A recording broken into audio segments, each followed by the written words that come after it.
नमस्ते, मैं हूं फराह खान और आप देख रहे हैं आज की ताजा खबर।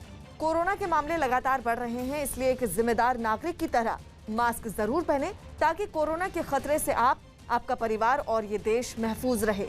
लोग मास्क पहनने को लेकर जागरूक हों, इसके लिए न्यूज 18 ने एक मुहिम भी शुरू की है जिसका नाम है #मास्क पहनो इंडिया, क्योंकि हर भारतवासी का आज एक ही संकल्प है, कोरोना को हराना है, देश को बचाना है। चलिए आगे बढ़ते हैं। पश्चिम बंगाल में कोरोना लगातार वहां लोगों पर कहर बरपा रहा है। राज्य में कोरोना से मौत की संख्या में बढ़ोतरी दर्ज की जा रही है। ममता सरकार की तरफ से की गई सख्ती के बावजूद शुक्रवार को बंगाल में कोरोना के पिछले 24 घंटे के दौरान 19,216 नए मामले सामने आए, जबकि 112 लोगों की जान चली गई। कोरोना के नए मामले आने के बाद अब पश्चिम बंगाल में कुल कोरोना पॉजिटिव की संख्या बढ़कर 9,54,282 हो गई है, जबकि एक्टिव मरीजों का आंकड़ा बढ़कर 1,24,098 हो चुका है। तो वहीं राहत की बात यह रही कि बंगाल में एक दिन में 17,780 मरीज ठीक भी हुए हैं।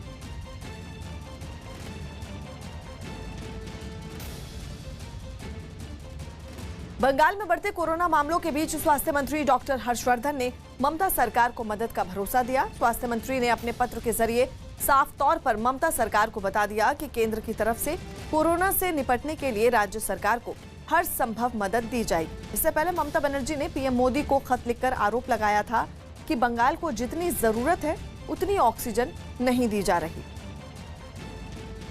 इस पूरे मामले पर डॉक्टर हर्षवर्धन ने एक ट्वीट किया और अपने ट्वीट में लिखा, आमार सोनार बांग्ला, जांच, चिकित्सा, दवाइयां, ऑक्सीजन या स्वास्थ्य सेवा में शामिल किसी भी चीज की जो भी जरूरत होगी राज्य को मुहैया कराई जाएगी। ममता बनर्जी जी, जो भी बंगाल की जरूरत है उसे पूरा किया जाएगा। नरेंद्र मोदी सरकार कोरोना से लड़ने में मदद करने के लिए संकल्पबद्ध है।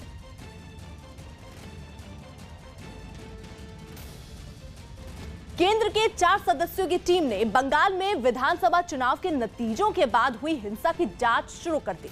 गृह मंत्रालय की टीम उन इलाकों में भी गई जहां चुनाव बाद हुई हिंसा का सबसे ज्यादा असर पड़ा और चुनाव खत्म होने के 5 दिन बाद भी वहां हिंसा के निशान नजर आए। दक्षिण 24 परगना पहुंची टीम को कई लोगों के मकान अंदर और बाहर से टूटे दिखे, जबकि कई दुकानों में भी तोड़फोड़ की तस्वीरें नजर आई। गृह मंत्रालय की टीम ने जब इलाके के लोगों से जानकारी ली तो कई लोग खुद के साथ हुई घटनाओं के बारे में बताते हुए रो पड़े।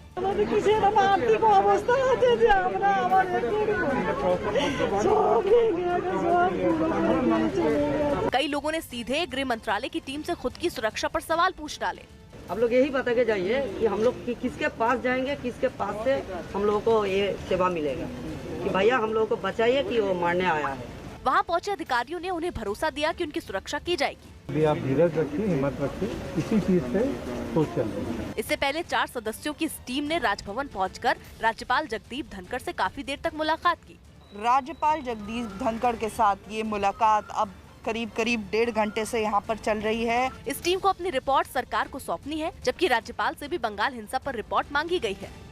कोरोना संकट में जारी काला बाजारी कांड में दिल्ली सरकार के एक मंत्री की मुश्किलें बढ़ गई हैं। न्यूज 18 के अमित सिंह की रिपोर्ट है कि दिल्ली हाई कोर्ट ने कैबिनेट मंत्री इमरान हुसैन को नोटिस जारी कर कल पेश होने का आदेश दिया। उन पर ऑक्सीजन सिलेंडर, जरूरी दवा और ऑक्सीमीटर की जमाखोरी का आरोप है। इमरान हुसैन को यह बताना है कि ऑक्सीजन सिलेंडर, ऑक्सीमीटर और दवा जो वो बांट रहे हैं वो उनको कहां से मिल रहा है। एक जनहित याचिका में ये दावा किया गया कि लोग इन चीजों के लिए लंबी कतार में खड़े हैं, जबकि राजनीतिक दल या नेता इन चीजों को बांट रहे हैं, तो उनको ये सब कहां से मिल रहा है। महाराष्ट्र में कोरोना की रफ्तार ने फिर से लोगों में खौफ भर दिया है। पिछले 24 घंटे में 54,022 लोगों की कोरोना रिपोर्ट पॉजिटिव आई है। इसी के साथ महाराष्ट्र में कोरोना मरीजों का आंकड़ा 50 लाख के करीब पहुंच गया है। हालांकि कल के मुकाबले आज 8,000 कम मामले आए हैं। वहीं पिछले 24 घंटे में इस महामारी की वजह से 898 लोगों की जान चली गई है, जबकि 37,386 लोगों को इलाज के बाद अस्पताल से छुट्टी मिल गई।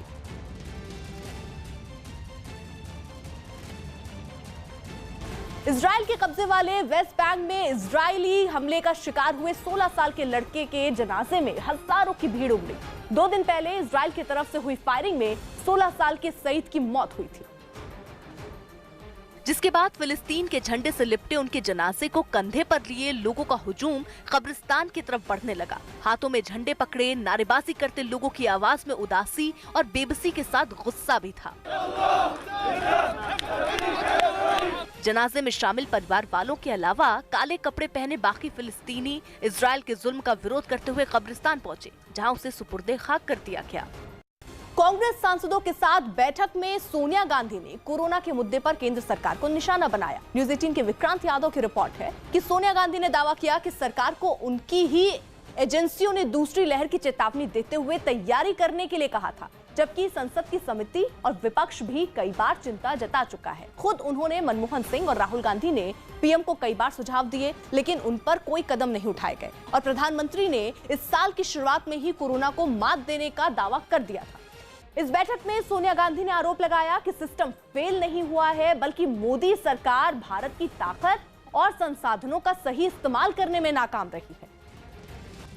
छत्तीसगढ़ में कोरोना की रफ्तार धीमी पड़ती दिख रही है।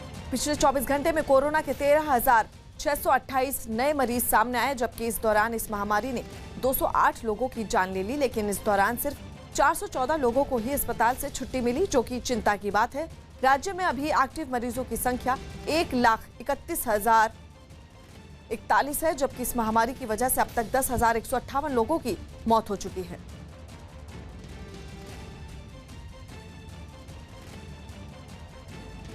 सेना के लिए हथियार बनाने वाली संस्था डीआरडीओ की मदद से जम्मू में कोरोना मरीजों के इलाज के लिए 500 बेड का एक अस्पताल बनाने का काम शुरू हो गया। इस अस्पताल को 5 दिन में तैयार किए जाने का लक्ष्य है। इसलिए सेना के जवानों ने दिन और रात एक कर दिए। खाली जमीन के एक बड़े हिस्से पर इसे बनाने के लिए कई जवान जुट गए। कहीं जमीन को एक मशीन की मदद से समतल किया गया, तो कहीं गड्ढा मिलने पर वहां मलबा डाला गया। 5 दिन के भीतर इस जगह के ऊपर डीआरडीओ की तरफ से 500 बेड का हॉस्पिटल बनाया जाएगा, ताकि इस महामारी से बचा जा सके। इस कोशिश पर वहां के लोगों ने डीआरडीओ की पीठ थपथपाई और उम्मीद जताई कि अस्पताल उनके लिए मददगार साबित होगा। 5-6 दिन के अंदर ये है कि ये जो चीज़ है ये इजी आउट हो जाएगी लोगों के लिए भी, और उनको भी ये सुविधा मिलेगी। बताया गया कि वहां एक ऑक्सीजन प्लांट लगाने पर भी काम जारी है, ताकि जल्द से जल्द ऑक्सीजन की कमी को भी पूरा किया जा सके। दिल्ली को ऑक्सीजन देने के मुद्दे पर सुप्रीम कोर्ट ने केंद्र सरकार को फटकार लगाई। न्यूज 18 के एहतशाम खान की रिपोर्ट है कि सुनवाई के दौरान जस्टिस DY चंद्रचूड़ ने साफ किया कि दिल्ली को रोजाना 700 मैट्रिक टन ऑक्सीजन सप्लाई करना ही होगा, और उनका आदेश सिर्फ एक दिन के लिए नहीं था, बल्कि जब तक कोर्ट कोई दूसरा आदेश जारी नहीं करती तब तक 700 मैट्रिक टन देना ही होगा। जस्टिस चंद्रचूड़ यही नहीं रुके, बल्कि आगे उन्होंने सख्त लहजे में कह दिया कि केंद्र कोई सख्त आदेश पारित करने के लिए मजबूर ना करे, क्योंकि सरकार के हलफनामे में कई शर्तें हैं, तो ये सब वो ना बताएं और 700 मैट्रिक टन ऑक्सीजन रोजाना दें।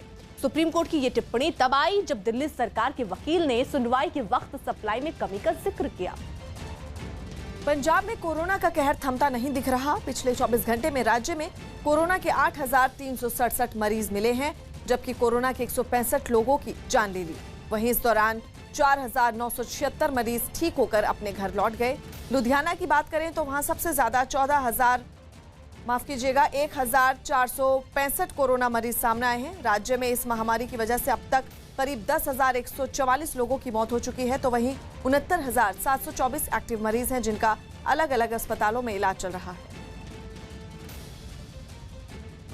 पूरी दुनिया को कोरोना संकट में उलझाकर चीन अंतरिक्ष की महाशक्ति बनने का सपना देख रहा है। इस बार उसने अपने कुछ नए उपग्रहों का एक बैच पृथ्वी की कक्षा में लॉन्च कर दिया। बताया गया कि आधुनिक सेंसरों और खास कैमरों से लैस ये उपग्रह पृथ्वी के बारे में अहम जानकारियां जुटाएंगे, जिन्हें अंतरिक्ष में पहुंचाने के लिए चीन का लॉन्ग मार्च 2C रॉकेट घुप अंधेरे में तैयार खड़ा दिखा। देर रात को जब दुनिया सो रही थी, तब चीन में अंतरिक्ष पर फतह करने की साजिश चल रही थी। जैसे ही रॉकेट का इंजन शुरू हुआ, घने धुएं का गुब्बार छोड़ते हुए वो मिशन पर निकल पड़ा।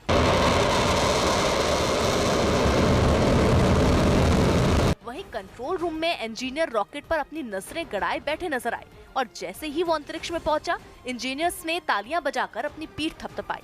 कोरोना वैक्सीन की कीमत का मुद्दा सुप्रीम कोर्ट पहुंच गया। न्यूज 18 के एहतशाम खान की रिपोर्ट है कि बंगाल सरकार ने इससे जुड़ा हलफनामा सुप्रीम कोर्ट में दाखिल किया और टीका बनाने वाली कंपनियों पर मुनाफा कमाने का आरोप लगाया। सरकार ने कीमतों का ब्यौरा कंपनियों से मांगने की अपील की है, साथ ही सबको मुफ्त वैक्सीन देने की गुहार लगाई। अब इस मामले में 10 मई को सुनवाई होगी।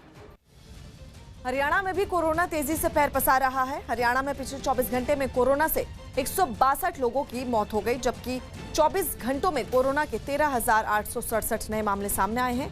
हालांकि इस दौरान 13,584 लोग ठीक भी हुए हैं। अब हरियाणा में 1,15,963 एक्टिव मरीज हैं, जिनका अस्पतालों में इलाज चल रहा है। तो वहीं सबसे ज्यादा कोरोना के मामले गुरुग्राम में सामने आए, जहां एक दिन में 3,588 मरीज मिले, जबकि हिसार में एक दिन में सबसे ज्यादा 22 लोगों की मौत हो गई।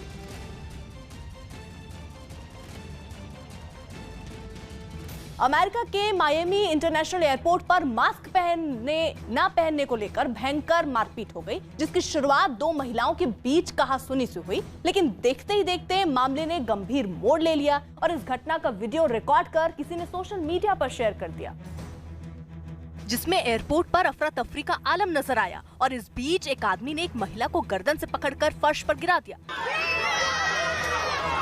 महिला बार बार उठने की कोशिश करती रही और पीली स्वेटशर्ट पहना आदमी उसको जबरदस्ती जमीन की तरफ ढकेलता रहा। तभी एक और महिला दोनों के बीच कूद पड़ी और उस शख्स के साथ मिलकर फर्श पर गिरी महिला को पीटने लगी। इस दौरान लोगों ने बीच बचाव करने की कोशिश की, लेकिन हाथापाई करने वालों ने रुकने का नाम ही नहीं लिया, जिसके बाद बालों को अजीबोगरीब अंदाज में बांधे हुए महिला को कुछ लोग घसीटते हुए वहां से अलग ले जाते दिखे। लेकिन बदतमीजी पर उतारू ये महिला आगे जाकर फर्श पर ही बैठ गई, जिसके बाद एक दूसरी लड़की ने उसका कॉलर पकड़कर उसे जमीन से उठाया और कॉलर पकड़े हुए उसे दूर तक ढकेलती रही। बताया गया कि एयरपोर्ट पर मास्क न पहनने पर टोके जाने के बाद शिकागो की इस महिला ने बात का बतंगड़ बना दिया। हालांकि उसे बाद में गिरफ्तार भी कर लिया गया। कोरोना की दूसरी लहर से निपटने के लिए आयुष मंत्रालय ने नई पहल शुरू की।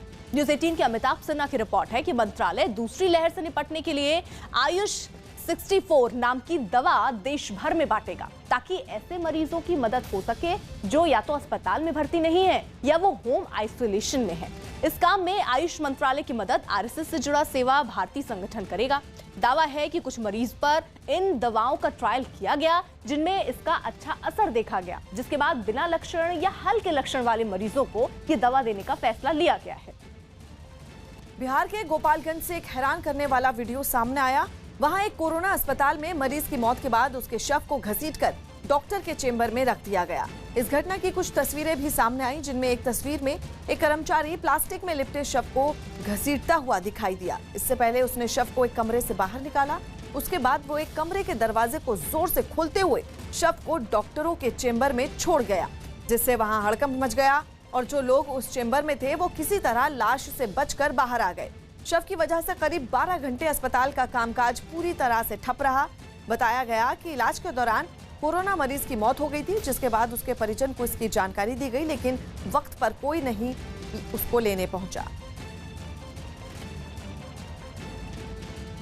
कोरोना से जूझ रहे मरीजों की सलामती के लिए कई जगहों पर पूजा की गई, जिसकी कुछ तस्वीरें दिल्ली के द्वारका में मौजूद इस्कॉन मंदिर से भी सामने आई, जहां कुछ लोगों ने कोरोना की चपेट में आए मरीजों के ठीक होने के लिए हवन किया। 200 बेड का कोरोना सेंटर भी तैयार किया गया है, जहां भर्ती मरीजों के बीच कुछ स्वास्थ्यकर्मी पीपीई किट पहनकर पहुंचे। उन्होंने मंजीरे बजाकर उनका ध्यान बटाया और उसके साथ भजन भी गाए। इस्कॉन मंदिर प्रशासन की ओर से इस हॉस्टल में भर्ती मरीजों की सुविधा के लिए तमाम इंतजाम किए जा रहे हैं। हॉस्टल में ही कमरे काफी दिनों से खाली पड़े थे, तो इसका इस्तेमाल कोविड केयर सेंटर के लिए किया गया है। अलग अलग व्यवस्थाएं भी की गई हैं, उनके खाने पीने का ध्यान रखा जा रहा है। इस कोरोना सेंटर में मौजूद एक डॉक्टर ने बताया कि मरीजों के बीच पहुंचकर पूजा पाठ करने का मकसद क्या है। पेशेंट के अंदर एक आत्मविश्वास हो और वो जल्दी ठीक हो। कुछ इसी तरह कोरोना के विनाश के लिए गुजरात के मोरबी में एक महंत ने 16 दिन तक एक पैर पर खड़े रहकर साधना करने की ठानी। सुप्रीम कोर्ट के बाद दिल्ली हाई कोर्ट ने भी तीसरी लहर की आशंका पर चिंता जताई। न्यूज 18 के अमित सिंह की रिपोर्ट है कि दिल्ली सरकार के वकील से हाई कोर्ट ने कहा कि कोरोना की तीसरी लहर को लेकर वो चिंतित है, जिसकी अक्टूबर में आने की संभावना है। हालांकि केजरीवाल सरकार की ओर से ये बताया गया कि तब तक मामले को दुरुस्त कर लिया जाएगा।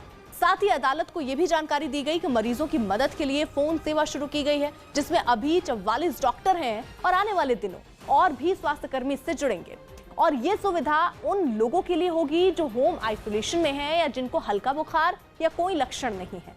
जिस पर हाईकोर्ट ने पूछा कि ऐसे डॉक्टरों से वो अपील क्यों नहीं करते जो घर पर हैं और जिनके पास डिग्री है। ये टिप्पणी दिल्ली में बेड और ऑक्सीजन की कमी पर सुनवाई के दौरान जज ने की। मध्य इटली के गुब्बियो इलाके में एक इमारत में आग लग जाने से हड़कंप मच गया। इस हादसे की जानकारी मिलते ही दमकल की कई गाड़ियां वहां पहुंच गई, लेकिन तब तक वो इमारत आग में घिर चुकी थी। उसकी तेज लपटें ऊपर उठने लगी तो धुआं आसपास फैलने लगा। इसकी वजह से दूसरी इमारतों पर भी आग की चपेट में आने का खतरा मंडराने लगा, लेकिन दमकल कर्मचारियों ने इसकी नौबत नहीं आने दी। उन्होंने तुरंत पानी की बौछार कर आग बुझा दी। आग के पूरी तरह बुझने तक इमारत जलकर राख हो गई। खबर है कि इस हादसे में 2 लोगों को तो बचा लिया गया, लेकिन 3 लोग अब भी लापता हैं, जिनकी तलाश की जा रही है। ग्रीस में श्रम कानूनों में बदलाव की मांग पर राजधानी एथेंस समेत देश के कई शहरों में प्रदर्शन हुए। लोगों ने ईस्टर की वजह से 1 मई को टाले गए मजदूर दिवस कार्यक्रम पर भी नाराजगी जताई और इन मुद्दों पर अपना विरोध जताने के लिए प्रदर्शनकारी ग्रीस के अलग अलग शहरों में सड़कों पर उतर आए। राजधानी एथेंस से सामने आई तस्वीरों में लोग जुलूस निकालते दिखाई दिए। इस प्रदर्शन में अलग अलग सेक्टर से जुड़े हजारों कर्मचारी शामिल हुए। वहीं स्वास्थ्य कर्मचारियों ने भी कोरोना काल में खुद के लिए सुविधाएं बढ़ाने की मांग की।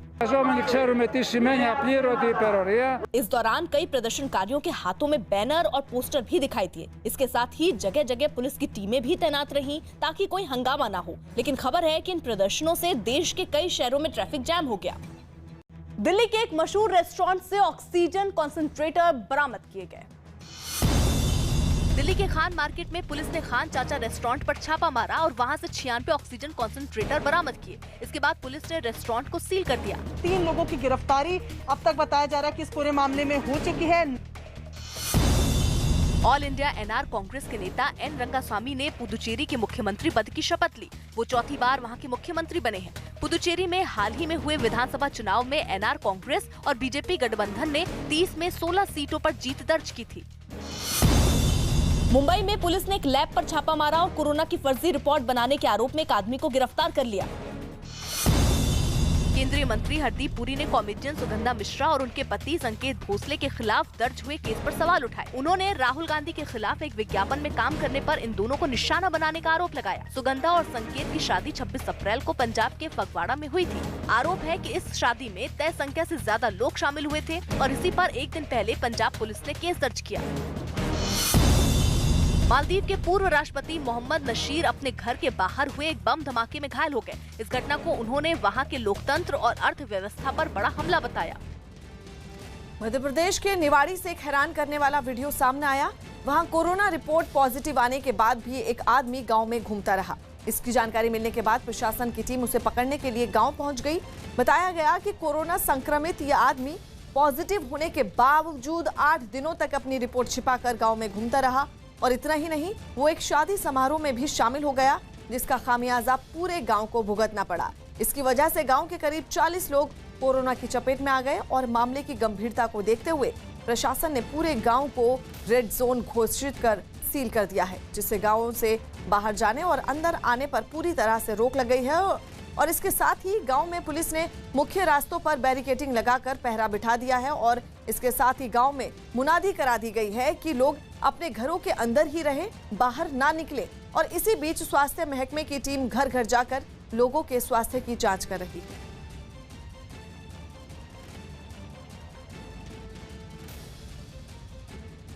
विधानसभा चुनाव जीतने के बाद डीएमके प्रमुख एमके स्टालिन ने तमिलनाडु के मुख्यमंत्री पद की शपथ ली। उनके शपथ ग्रहण समारोह के बाद तमिलनाडु के कई शहरों में उनके समर्थक कोरोना नियमों को तोड़कर सड़कों पर उतरे और स्टालिन के मुख्यमंत्री बनने पर उन्होंने खूब जश्न मनाया। चेन्नई में डीएमके दफ्तर के बाहर जश्न मना रहे लोगों ने एक दूसरे को मिठाई खिलाकर खुशी जताई। हालांकि कोरोना के प्रकोप के बीच उन्होंने न तो एक दूसरे से जरूरी दूरी का ध्यान रखा और न ही किसी ने मास्क लगाना जरूरी समझा। कोयम्बतूर में भी सड़कों पर उतरी भीड़ ने आतिशबाजी कर सारे नियमों को ताक पर रख दिया।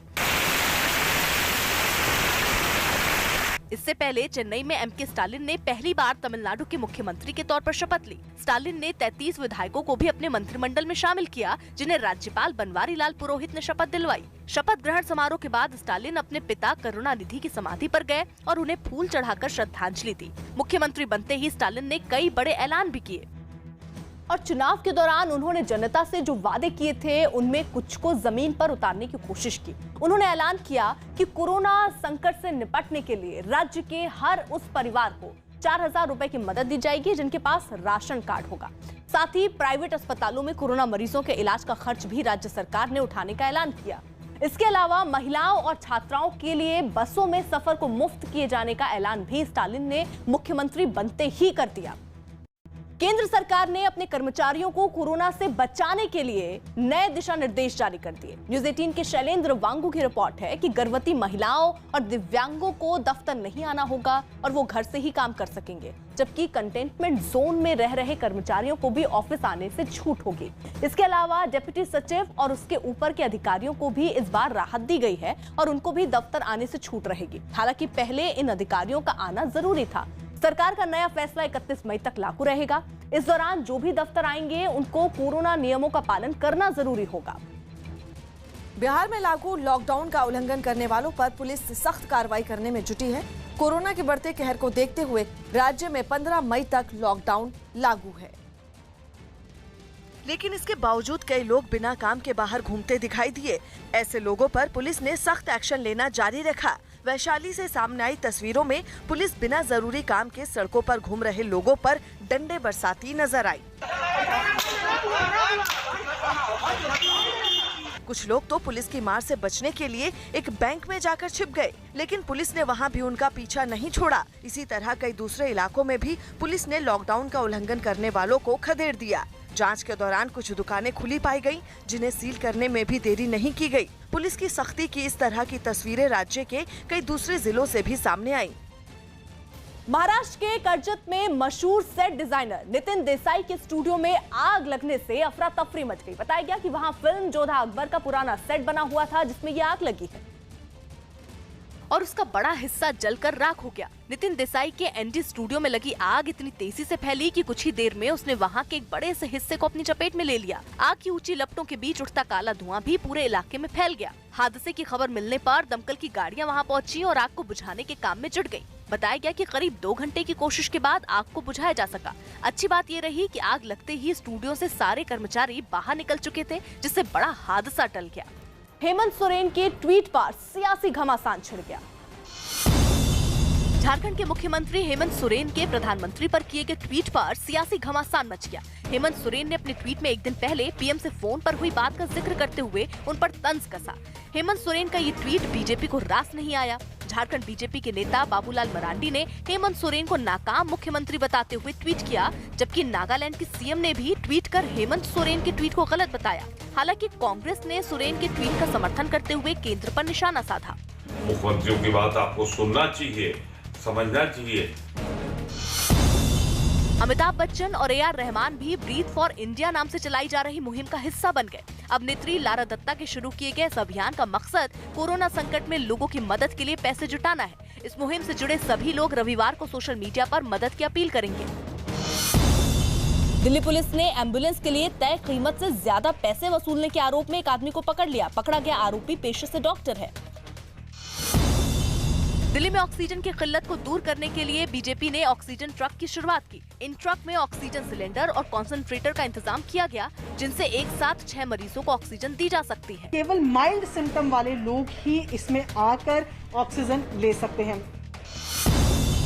महाराष्ट्र सरकार वैक्सीन सेंटर पर लोगों की भीड़ कम करने के लिए समय तय करेगी। इसके तहत लोगों को 18 से 34 और 35 से 44 साल के स्लॉट में बांटा जाएगा।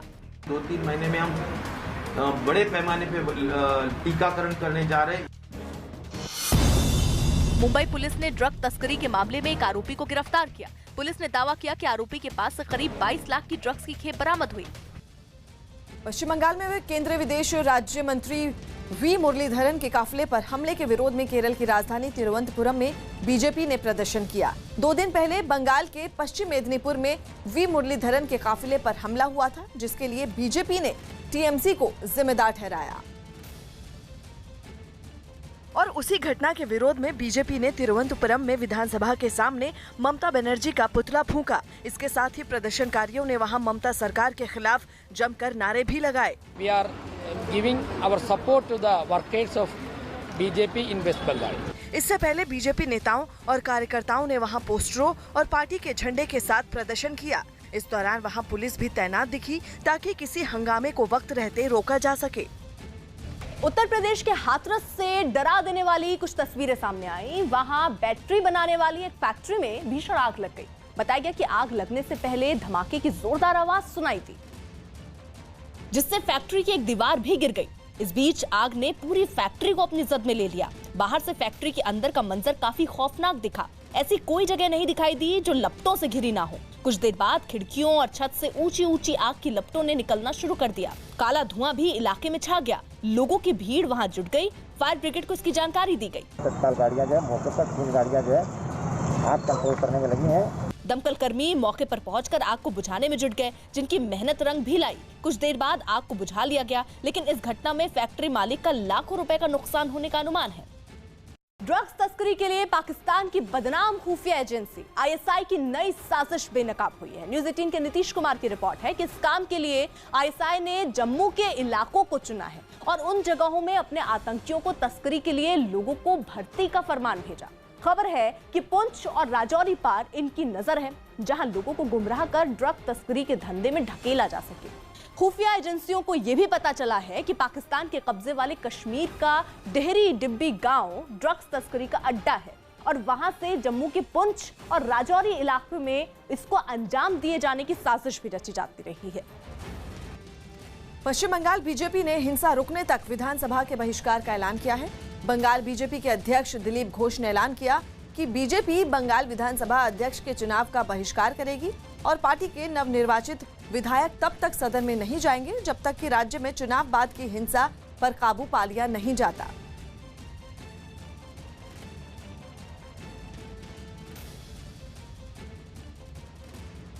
शपथ अनुष्ठान थी तो 4-5 लोग आ नहीं पाए, कोई बीमार है, कोई अपने क्षेत्र में जो हिंसा और संतरास का वातावरण है उसलिए नहीं आए हैं। कुछ लोग अब वापस जाने के लिए चिंता कर रहे हैं कैसे जाएंगे, वहाँ की लॉ एंड ऑर्डर सिचुएशन ठीक नहीं है। तो लोगों से मिलने के लिए आया था मैं, सबका शपथ हो गया कि नहीं, ये पता करने आया था। तो law and order situation Bengal में ठीक नहीं होगा। जब तक हिंसा होता रहेगा तब तक विधानसभा का किसी अधिवेशन में हम भाग नहीं लेंगे। ब्रिटेन यूरोपियन यूनियन से अलग तो हो गया, लेकिन ब्रेक्जिट के साइड इफेक्ट उसके जी का जंजाल बन गए हैं। इस बार इंग्लिश चैनल में मछली पकड़ने के अधिकार पर फ्रांस और ब्रिटेन में ऐसी ठनी कि समंदर में दोनों देश कुछ वक्त के लिए आमने सामने आ गए। इंग्लिश चैनल अटलांटिक महासागर का वो हिस्सा है जो ब्रिटेन और फ्रांस को एक दूसरे से अलग करता है और उसी इलाके में जर्सी नाम का एक द्वीप है जिस पर फ्रांस के मछुआरों ने कूच कर दिया। सूरज उगने से पहले मछुआरों की टोली लगभग 60 नावों में सवार होकर जर्सी के एक अहम बंदरगाह को घेरने के लिए तेजी से समंदर की लहरों पर बढ़ती दिखी। वैसे तो जर्सी ब्रिटेन का हिस्सा नहीं है, लेकिन अंतर्राष्ट्रीय मामलों में ब्रिटेन की सरकार ही उसकी पैरोकारी करती है। ऐसे में उसका साथ देने के लिए ब्रिटेन की नौसेना ने बाजू में चढ़ा ली। उसके 2 जहाज समंदर में उतर गए। पीछे पीछे फ्रांस ने भी अपनी 2 नावें इलाके में भेज दी। हालांकि कई घंटों के विरोध प्रदर्शन के बाद फ्रांस के मछुआरे वापस चले गए और मामला शांत हो गया। असल में इस विवाद की जड़ में ब्रेक्जिट के बाद जर्सी की सरकार का वो फैसला है जिसके मुताबिक फ्रांस की नावों को द्वीप के आसपास के इलाकों में मछलियां पकड़ने के लिए उससे लाइसेंस लेने की जरूरत होगी। फ्रांस के मछुआरे इसी बात से नाराज हैं। स्पुतनिक की सिंगल डोज यानी एक ही डोज वाली वैक्सीन के दावे का सरकार जांच कर सकती है। न्यूज़ 18 के रवि सिंह की रिपोर्ट है कि स्पुतनिक लाइट को भारत में सीधे इस्तेमाल की मंजूरी नहीं मिलेगी, बल्कि रूस में जो इसके नतीजे आए हैं उस डेटा की यहां जांच की जाएगी और उसी के नतीजे के आधार पर इसको हरी झंडी देने पर फैसला होगा, वो भी इस वैक्सीन के लिए अगर आवेदन किया गया तब। हालांकि स्वास्थ्य मंत्रालय ने तो जरूर बताया कि एक डोज वाली वैक्सीन से टीका लगाने की मुहिम में रफ्तार आएगी। इससे पहले रूस की 2 डोज वाली स्पुतनिक वी वैक्सीन को भारत में इस्तेमाल की इजाजत मिल चुकी है, जिसके 91% से ज्यादा असरदार होने का दावा है, जबकि स्पुतनिक लाइट को करीब 80% असरदार बताया जा रहा है। हरियाणा के जींद में डिप्टी सीएम दुष्यंत चौटाला के दौरे का विरोध कर रहे किसानों और पुलिस के बीच जबरदस्त झड़प हो गई। दुष्यंत चौटाला वहां अधिकारियों के साथ कोरोना पर मीटिंग करने पहुंच रहे थे, लेकिन उनके आने की खबर मिलते ही सैकड़ों किसान सचिवालय की तरफ बढ़ने लगे।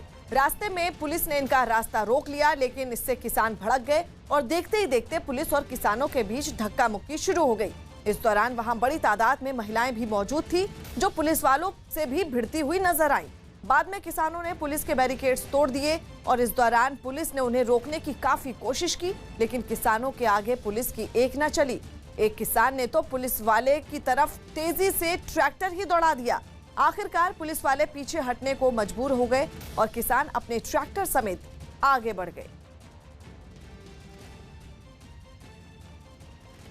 मध्य अमेरिकी देश ग्वाटेमाला में फटा पकाया ज्वालामुखी एक ऐसी त्रासदी बन गया जो लोगों के सिर पर काल बनकर मंडराने लगा है। इस ज्वालामुखी पर अब एक नया मुहाना बन गया है, जिससे लावा किस दिशा में बहकर कोहराम मचाएगा ये साफ नहीं है। इसलिए आपदा प्रबंधन का काम संभालने वाली एजेंसियां हाई अलर्ट पर हैं। सामने आई तस्वीरों में ज्वालामुखी से धधकते लावे की कई धाराएं बहती नजर आईं। दूर से देखकर तो ऐसा लगा मानो पहाड़ से लाल और नारंगी पानी की कोई नदी बह रही हो। अंगारों की ये नदी जहां जहां से गुजरी वहां पहाड़ की ढलानों की हरियाली को राख में तब्दील करती चली गई। खौलते लावे की वजह से ज्वालामुखी से इतना घना धुआं निकलता दिखा जैसे वो बादलों से घिरा हो। पकाया ज्वालामुखी की वजह से इलाके में फसलें और चारागाह तो बर्बाद हो ही चुके हैं, उसकी राख ने लोगों का सांस लेना भी मुश्किल कर दिया है।